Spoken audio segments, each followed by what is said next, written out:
The books of Ezra and Nehemiah were originally one united work, written during the time of Persian dominance over the world. The two books can be divided into 5 sections: rebuilding the temple, reforming the community, rebuilding the city wall, hearing and doing the law, and then further reforms by Nehemiah. And the book of Ezra begins with the decree of Cyrus, king of Persia, proclaiming freedom for the exiles to return to their homeland. This is what Cyrus, king of Persia, says: "The Lord, the God of heaven, has given me all the kingdoms of the earth, and he has appointed me to build a temple for him at Jerusalem and Judah. Any of his people among you may go up to Jerusalem and Judah and build the temple of the Lord, the God of Israel, the God who is in Jerusalem, and may their God be with them." Then comes the reign of Darius the Great. And so in the first wave of return, led by Zerubbabel, the people began to build an altar, and Zerubbabel, who becomes governor, as well as the high priest Joshua, begin reconstruction. And the prophets Haggai and Zechariah tell the people to rebuild God's house. And so Joshua and Zerubbabel restart the reconstruction, but Governor Tattenai of Trans-Euphrates tattles on them to Darius the Great.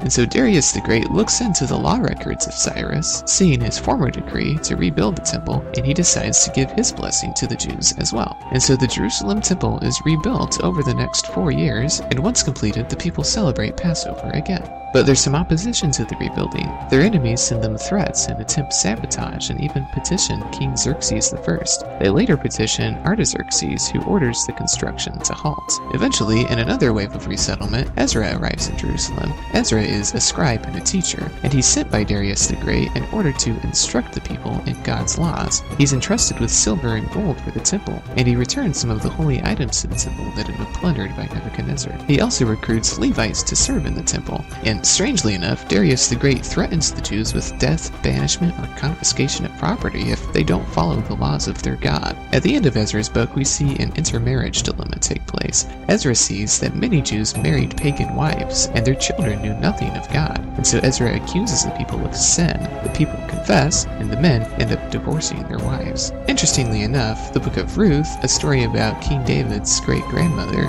Moabite, began to become a popular book among the people at this time. In the second half of this unified work, we see the character of Nehemiah introduced. Nehemiah was a contemporary of Ezra, and he was cupbearer to King Artaxerxes of Persia. At this point, Jerusalem had not yet been rebuilt, and so the book of Nehemiah focuses mainly on the rebuilding of Jerusalem's walls. And King Artaxerxes grants Nehemiah special permission to return to Jerusalem with another wave of exiles to rebuild its walls. But unfortunately, some opposition arises to this work as well. Sanballat the Horonite, Tobiah the Ammonite, and Geshem the Arab are the chief opposition. Sanballat and Tobiah mock and threaten the builders, and so Nehemiah posts guards and tells the people to carry a shovel in one hand and in the other hand a spear. Sanballat, Tobiah, and Geshem invite Nehemiah over for a meal, but Nehemiah knows that it's a trap. They also write a letter to Nehemiah saying pretty soon the people of Jerusalem will proclaim someone king and Artaxerxes will be jealous, but Nehemiah says, "You're just making stuff up out of your head." They also hire a false prophet to tell Nehemiah to run away and hide, but Nehemiah doesn't fall for it, and the wall was amazingly completed in only 52 days. But Tobiah keeps threatening Nehemiah even after the walls are built, and so Nehemiah organizes soldiers to defend Jerusalem, and he puts his brother Hanani